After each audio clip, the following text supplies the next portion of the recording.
Hello everyone, it's Alex Green again, back here with another video in my high school wrestling rule video series. And I don't know about anybody else, but I am just about bored out of my mind. We're in week 2 of the ongoing quarantine. I can't say the word. YouTube is demonetizing videos and they're striking videos that pick up on certain words, and I think you kind of know what I'm talking about, but there's something going around where everybody's in their house, and that's about all I can say. But you should know what I'm talking about.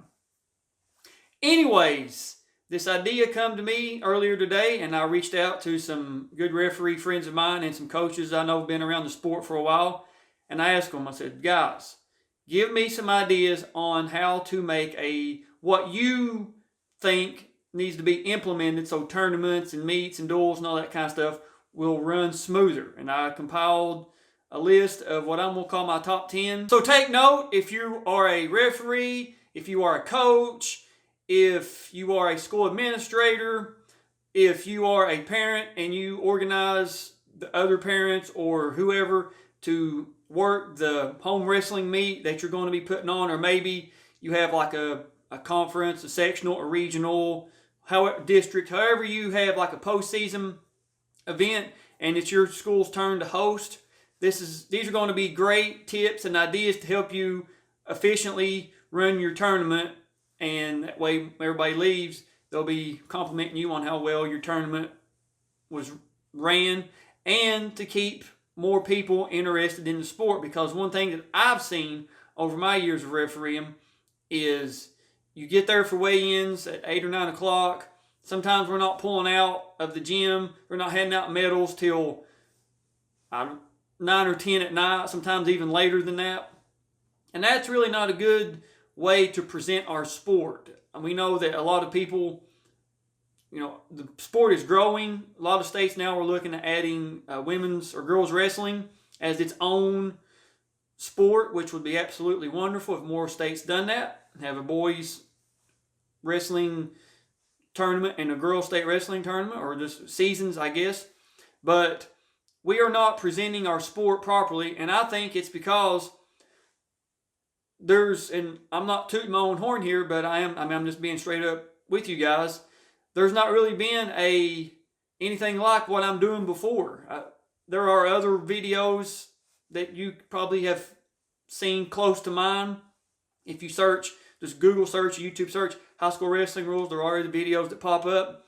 But nothing is out there like mine. I'm the only, what I like to call a video textbook. I have each rule broke down. I got a lot more to come. But this one is, and I'm not just doing the rules, I'm doing the overall sport of wrestling. How can we improve our sport that we love? Now, we practice and we go to meets.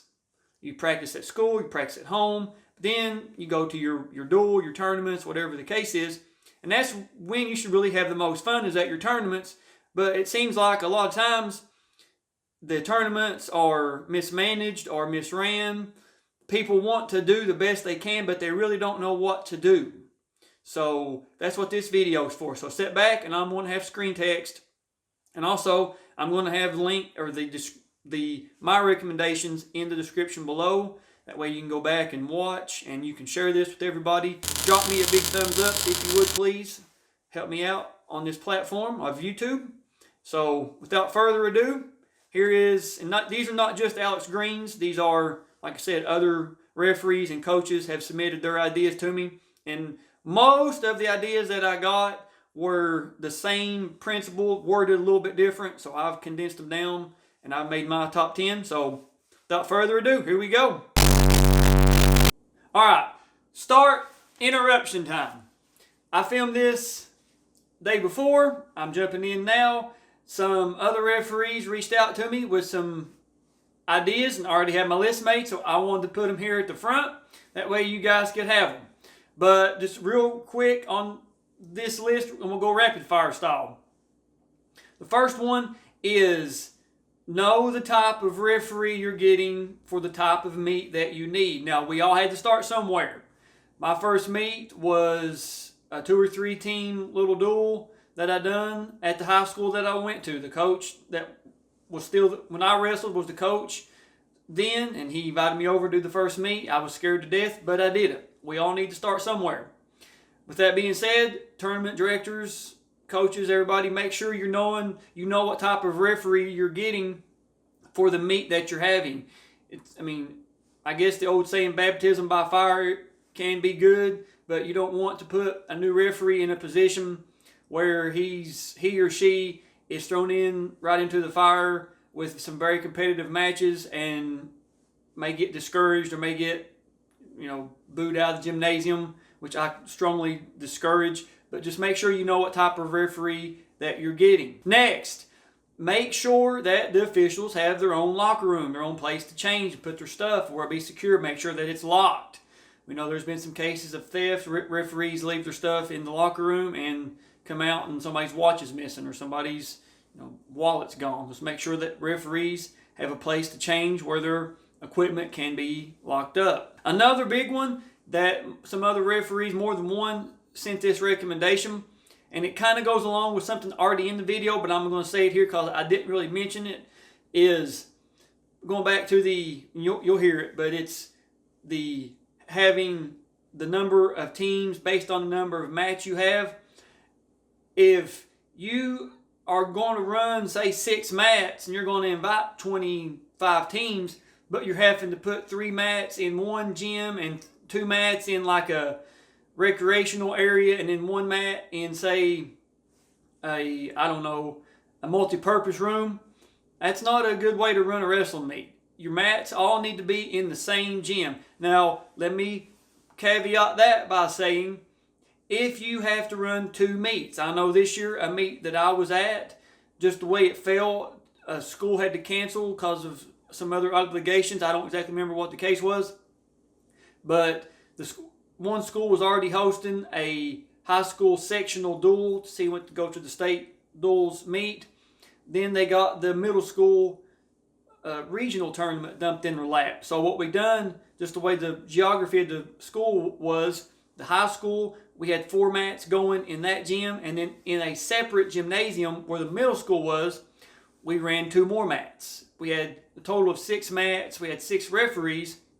We had 2 separate meets going, but the actual mats or events themselves were not separated. So if you're going to run, say, a 16-team tournament, try not to have, or you shouldn't have, let me say it like that, you shouldn't have your mats split up into different rooms.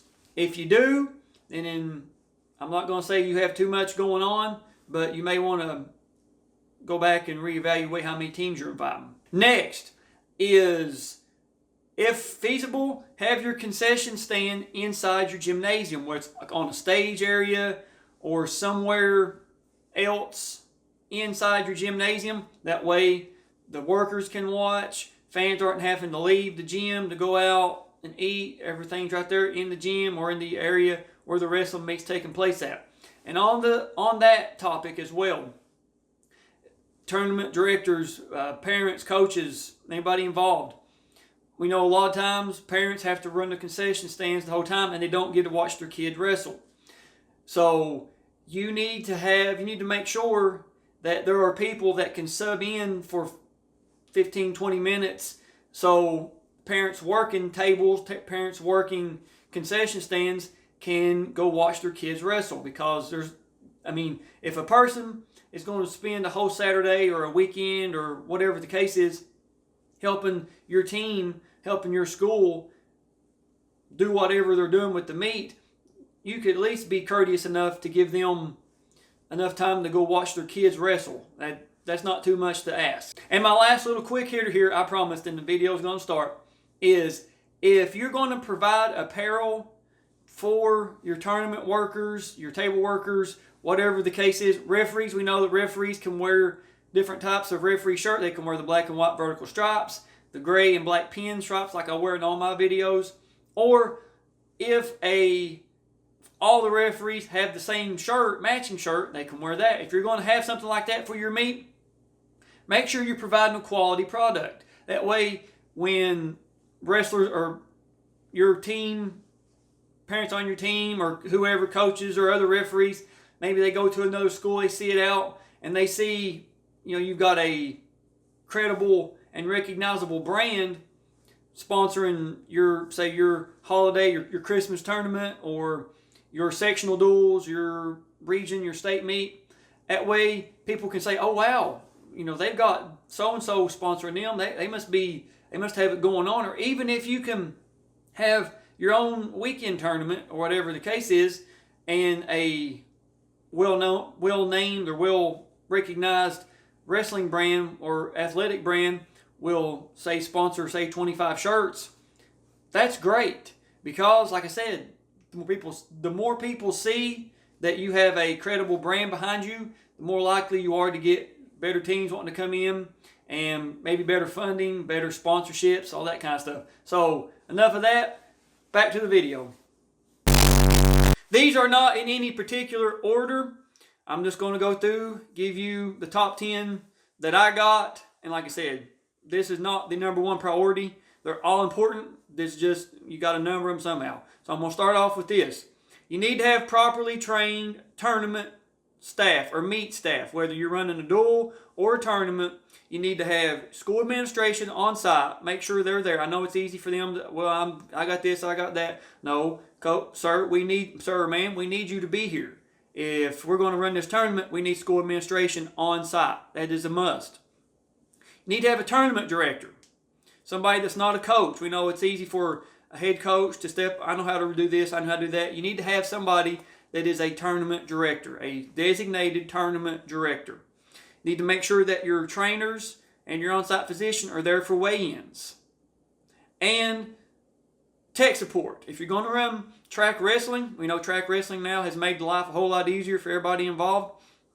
But your tournament manager needs to know how to run track wrestling, and you also need somebody that's tech support, whether you get some students from your technology class, whether you have your school's IT guy come or girl come and make sure everything runs smoothly. If you do decide to do a head table and network all your tables out to track wrestling so you can run real time, that is a must. You need to have somebody there that if the system goes down, you have trouble, they can step in, bing, bing, they fix it, you're back up and running. You need to have a good public address announcer. And there's nothing worse than being at a meet and every time that they make an announcement on the PA system, what'd they say? What? Mat 7, and there's only 3 mats there. So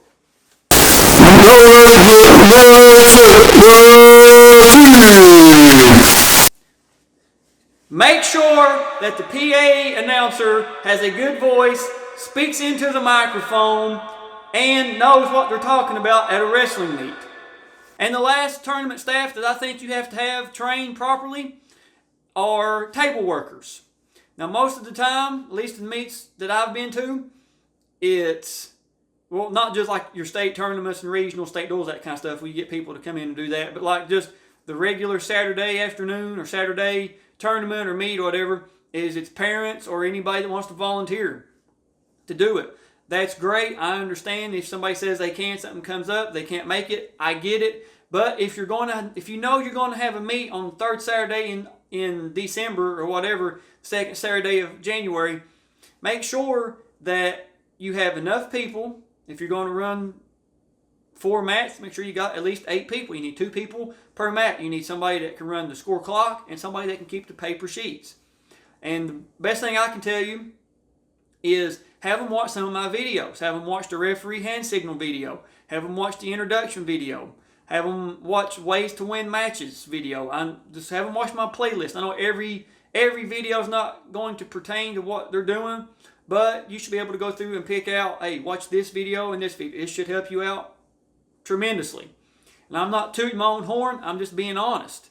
There's not a whole lot of what I do out there, and that's the whole point of this video series, this playlist, is to improve wrestling from refereeing all the way down to being a fan, having fans to be more knowledgeable about what they're watching, and everybody in between.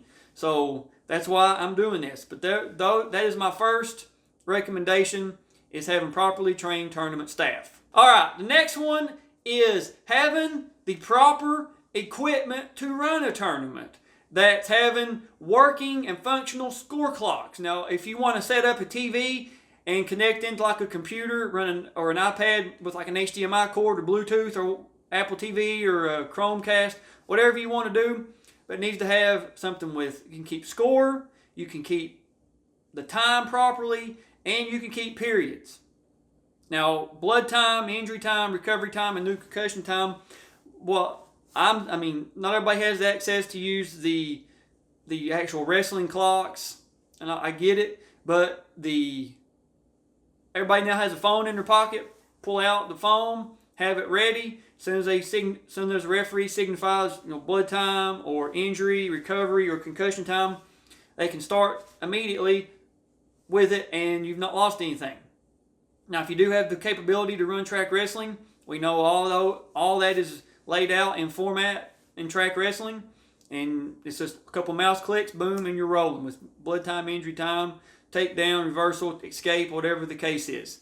But you need to have proper working equipment. Now, the next thing is having overhead projector, so that way wrestlers know when they're up and what mat they're on. Every, and when I say every, I send it out to a bunch of people. Hey, send me your top 5, ways to make a tournament better.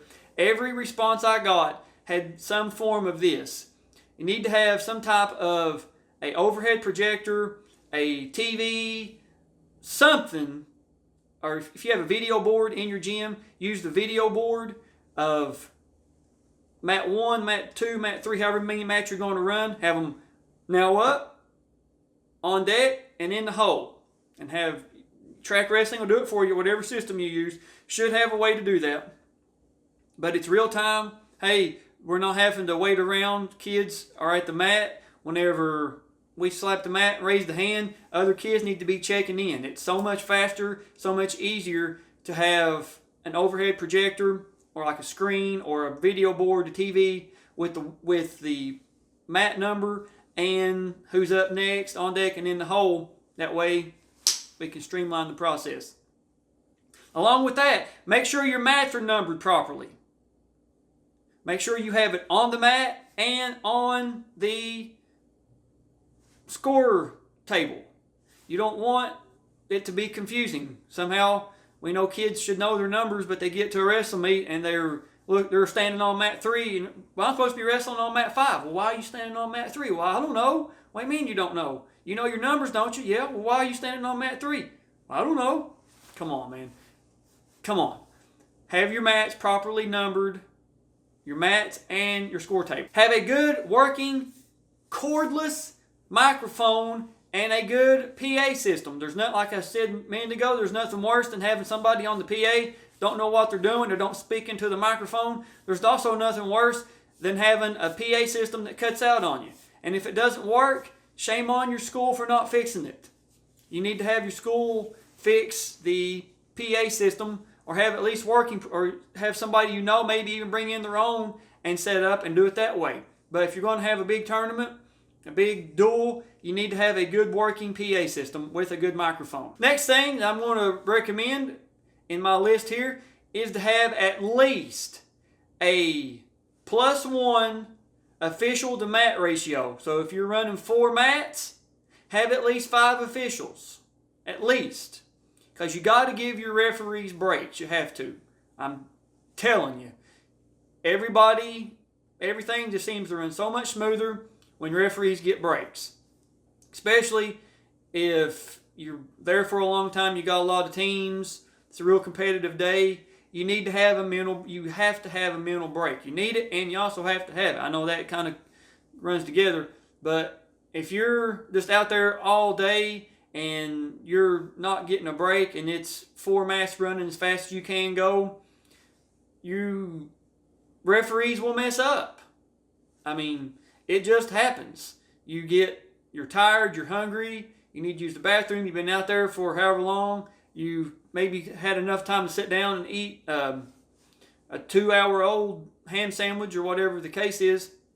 You're really not in the best frame of mind.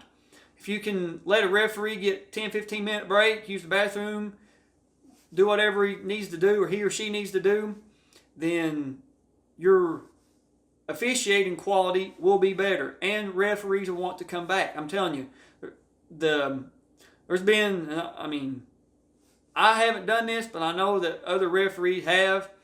They'll, on a group text or whatever, or see in person next time, man, I'm never going back to so-and-so. That was the worst ran tournament I've ever seen. I didn't get a break all day.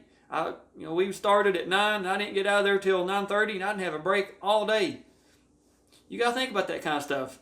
And just remember, have at least a +1 referee to mat ratio. So if you have 4 mats, have 5 referees. Now, I will caveat this by saying, if you're only having like a 2 or 3 team duel, I get it. 1 referee should be able to do it, especially if you don't have 4 rosters for all the teams. But if you're running a tournament, you really need to have a +1 referee to mat ratio. This is another topic that almost every person that I got a reply from said in some shape, form, or fashion was, with technology now, seed meetings, coaches meetings, brackets, all that kind of stuff, that needs to be done at least the night before a tournament starts, or the day before, or even 2 or 3 days before. Have a conference call, do your seed meeting, get your bracket set. That way when the actual coaches meeting comes up, day of the tournament, the only thing you have to worry about is scratches and having the referee give his little speech. Other than that, you should be able to get with every coach that's going to be at your meet and say, hey, let's get this done. Because there's nothing worse than doing the weigh-ins, then having the seed meeting, and that takes God knows how long. And then there you are. You're cutting into your wrestling time. Kids are getting bored. Parents are complaining. And you may say, well, I don't care about that. I'm here, to win matches. I get it. And if you think like that, I want to invite you to get into the 21st century. Come into a thing called technology. It's here for a reason. With track wrestling, everybody should have a phone that you can call in on and have a conference call. Patch it in. People will send you the room number and the PIN number to get into that room. Do it. I know that when I say we, the Kentucky State Wrestling Tournament officials this year, we had a conference call the night before, or a video call actually, with the Assistant Commissioner, Mr. Barham. We had just a quick 5-minute, hey, this is what we're going to be doing. We're having an actual in-person meeting on this date at the hotel we were staying at. That's great. With technology nowadays, especially if you use track wrestling properly, your kids should already be seated and the brackets can be generated at the snap of a finger. You need to use it. Don't be stuck in the 1990s or 1980s and have to do everything the morning of. Do it 2 or 3 days in advance. You show up, you wrestle, you go home. It helps everybody. But that is my next recommendation. This next tip was actually something that I hadn't thought of, but that's why I sent out all these other feelers to people. Hey guys, give me your input. What do you guys think? And this is a great idea. Is limit the number of teams based on the number of mats you're going to be running. So example, if you're only going to be running 4 mats, only allow, say, 14 teams to come.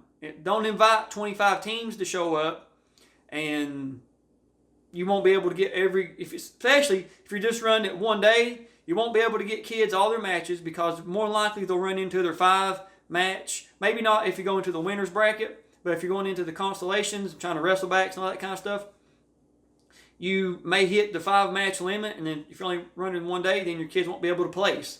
But you need to limit the number of teams you have based on the number of mats you have. Now, in my opinion, that's a great idea, because I don't know how many times I've been at meets and you got 3 mats going and 20 teams. That is not fun to do, and it burns out new wrestlers, it burns out old wrestlers, it burns out coaches, parents, table workers, everybody. It's just not very fun and very exciting to be in a gym all day when there's no need in it. I know you want to get your kids matches, and I know you may have to travel a long way. That's something you need to come up with as either a coaches association or even a state provision. If you're going to have 4 mats, only allow this many teams. 3 mats, this many teams. If you're running 6 mats, allow, however many, 20 teams. I don't know, something you need to come up with, but that's something you need to think about is limit the number of teams allowed in your tournament based on the number of matches you're going to be running. We've all pretty much seen professional wrestling, and you notice around the actual ring, they have the barricades up where they throw the good guy gets thrown into the barricade and the bad guy looks at the ref. I don't know what you're talking about. I didn't throw him into the barricade. I would love to see maybe not that type of barricade, but some type of a barricade up around the wrestling area. And not just a little rope. I'm talking like an actual barricade so people can't come over the rope or under it or sneak around, whatever, and have a limited access point to where if you're going to actually come through this, you need to come to the mat area, you actually need to come through one of our designated entry points. That way you don't have people jumping the rail, doing this, doing that. Allow it to wrestlers, coaches, trainers, and statisticians. Give each team 6 like lanyards or wristbands or whatever the case is, passes to get into the wrestling area, because there's nothing worse than having 35,000 people on the floor when they need to be in the bleachers. Now we know most gyms have to push back a section of the bleachers to have, however many mats down. You may have to have the complete bottom of your gym pushed in. You may not even have that capability. But whatever the case is, you need to make sure that fans and parents are sitting in the bleachers. I mean, everybody identifies as a coach. I think hopefully you've watched my video of different type of coaches you'll encounter. I'm going to do another one later on wrestling dads and wrestling moms. But if you're not a wrestler, actual wrestling, you need to be in the bleachers. Parents, you need to be in the bleachers. Like I said, everybody wants to identify as a coach, but that's something that I know in my area, in my state, we've slacked on, is so-and-so's dad used to be wrestler. Okay, that's fine. Has he completed the online training? Has he been through the USA Wrestling? Has he had Safe Sport? Has he had the background check? He or she. You need to make sure all these boxes are checked before you're just letting anybody sit in your corner, because nowadays, the way everybody loves to file legal action against people, if you are in the corner of a wrestler for a school that your kid may go to or whatever, you can help out with, but you've not had all the proper state online training, you've not had the Safe Sport, the background check, all that good stuff, and the kid gets hurt, you could be in some serious hot water. And that's something that we as officials and tournament staff need to make sure that only the proper people are coming into the mat area. And in my opinion, the best way to do that is to put up barricades around the mats. I mentioned this before, but I'm going to throw this in as its own topic, is table workers and referees need to know when their designated break time is. You need to have a hospitality room. This is kind of 2 in 1. You need to have a hospitality room, and you need to let officials and table workers know when their break time is. That way you're not having to go into the hospitality room and fire down, whatever's in there, a cookie or whatever's left after everything's been scavenged over by people that don't deserve to be in there. You need to know, hey, my officials are going to eat at this time with my table workers. This mat 3 is taking a break at 12. Then mat 4 is taking a break at 12:15. Mat whatever. That way they know that they're going to get a break. I have found that people at wrestling meets will help out.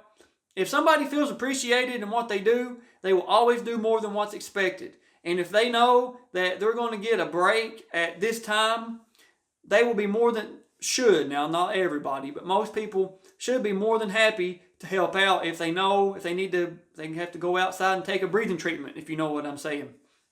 And go outside, take them a breathing treatment for a minute, come back in, that's fine. But there's no big harm in saying this mat is taking a break at this time so they can go eat and use the bathroom and do what they need to do. This mat is going, whenever they come back, this mat, you're taking a break at this time. Go and just do it in a cycle. But having hospitality room, not just, I know money plays into it and getting people to cook and all that kind of stuff, but have your boosters club, have your school help, have the community go out and get sponsors, local restaurants bring food in, and have a good hospitality room, because I'm telling you, the better your hospitality room is, the better you are to get better teams and to have higher quality officials come back, because little things like that can go a long way. Trust me. Next up in my list is award all placement medals and team trophies after all the wrestling has been completed. And we know the way most tournaments are is, let's say they start at 106, they'll wrestle 106, get it done, go on to 113. After 113 is done, then they'll award the 106-pound medals. Then after 120 gets finished, they'll award 113. Okay, that's great at, like, say, your state tournament, or if you do state duels, or whatever the case is. But at just a regular Saturday meet, or weeknight meet, or whatever you do, if you award medals, do it after the wrestling has finished. All the wrestling. Run your placement matches together. If you're going to place out 3rd, 5th, and 7th, and you have, say, 3 mats, run them all at the same time. Start off with 106 pounds, whatever weight you choose. Run your 3rd, 5th, and 7th. Let those finish. Move on to 113. Let them finish. Move on to 120. Then go to 26. Go on down the line. And let the championship match be on its own mat. And this next topic I'm bringing up kind of falls in line with it. But if you use track wrestling like you're supposed to, you get started on time, not having to have a coaches meeting, then this next topic I'm bringing up should be feasible for you. But I'm going to kind of let that be the tease. But again, that's my next opinion or next tip to make your tournament run smoother, is to complete wrestling, then hand out awards. This idea, it's one of those, if you do A and you do B, then you will get C. If you have your seed meeting a couple days or night before in advance, you are having your tournament ran on track wrestling, you're having overhead projector, TV screens, video boards showing who's up on what mat, in what place, you're now wrestling on deck, in the hole, all that good stuff. If you are having a +1 referee to mat ratio, all this kind of stuff, then this one is feasible. Is you need to be done within so many hours after weigh-ins complete. There's no reason that a wrestling meet should be going 12, 13, 14 hours. It shouldn't be happening. Football games, basketball games, baseball games, those are all going to be done pretty much in a set amount of time. We know a football game, you're probably looking at a little over 2 hours. A basketball game, probably looking at about an hour and a half maybe. Baseball game, at high school level anyway, they're all high school.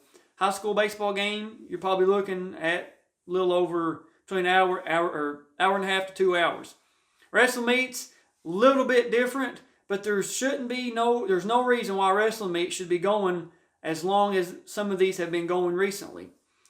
If you're doing the track wrestling, if you're having breaks, if you're doing this, you still should be able to be out there within 7 hours. Now, I know that sounds like a lot, but when you're having tournaments that go double that, there's no need for that. We're running people off. I know the sport is growing. I understand that. Your girls wrestling's popping up all over the place and all this kind of stuff. But to get actual people engaged into the sport, have students come out, maybe you have cheerleaders, or I think they even call them wrestlettes, have those type of students or people involved with the sport. It needs to be, we know that we're going to be done by a set time. And there's no reason why we can't be. If you're limiting the number of teams, or set a number of teams based on how many matches you're going to run, you know what, you can kind of guess, hey, we'll probably be starting the finals at 4 o'clock. You may even have radio coverage, or you may do a social media live stream. Hey, at 4 o'clock, 5 o'clock approximately, we should be ready for the finals. We're going to be showing them. Instead of just it popping up randomly, you know, hey, if I can't make it to the gym, I'm here, I'm there, whatever, I'm in another state, you know, okay, 5 o'clock, we're going to be having the championship rounds pop up. That's something, though, I think really needs to be focused on, is to have a set amount of time for a wrestling meet.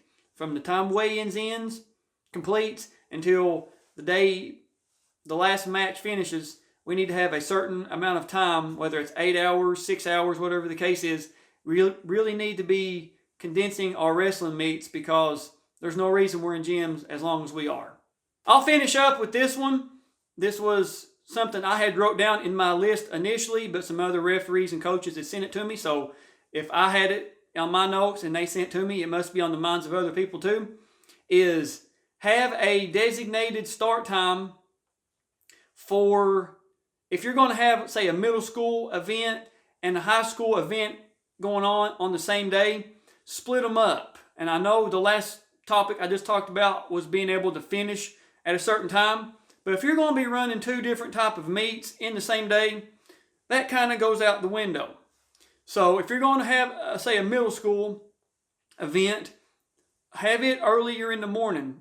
Have high schoolers and have middle schoolers weigh in at the same time, but let middle school wrestling take place, say, from 9 to 12.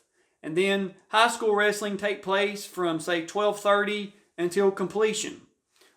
Something along those lines, but split them up. That way, parents can come, guardians, brothers, sisters, grandparents, whoever wants to come watch. They know they're not sitting around the gym all day. Well, when's my baby going to wrestle? You can tell them middle school wrestling starts at 9. It's going to go to around 12. High school is going to start at 12:30 and go till completion. And that will be a big help, because your gym should thin out a little bit. You won't have to worry about changing the clocks on the score on your scoreboards, all that kind of stuff. You know, whenever the wrestlers come out, hey, this is a high school match, this is a middle school match. We're not guessing back and forth. Now, coach, is this middle school or high school? Coach, you know, this exhibition, what are we doing here? We know this is middle school at this time. This is high school at this time. So there you have it. There are my top 10 ways to help improve wrestling meets and make wrestling meets run smoother. Again, I want to say thank you to all the coaches and referees I reached out to and replied back to me with their suggestions. And I want to thank you guys for watching. Hopefully this gives you a little bit of insight into, for next season or the seasons following, to make your tournament run smoother and run better. Again, I'm doing this to help the sport as a whole. I want everybody from officials, coaches, wrestlers, trainers, school administrators, fans, everybody to be more knowledgeable about the sport of wrestling, whether it's rules, whether it's stuff like this. I want everybody to be as knowledgeable as they possibly can. And I'm doing this by providing you guys kind of like a video textbook to go back and reference. Oh, hey, what Alex say about this? What Alex say about that? I want you guys to know that I'm here. If you have questions for me, if you want a video topic covered, something I've not done yet, I do have a list of videos that I am going to be putting out. Some more, maybe Ref Man will make a few more appearances. You guys like that. I got a lot of comments on social media and stuff. People really liking the Ref Man, but so Ref Man may make an appearance back. I got some other topics with everything kind of shut down and we're all quarantined in. Best thing I can do is get in front of a camera and give you guys some good wrestling information, get you ready for next season and seasons to come. But drop me a thumbs up. Give me a like, share, and a subscribe. Tell somebody about the channel. And other than that, hope you don't eat too much in quarantine. And until then, we'll see you guys on the mats.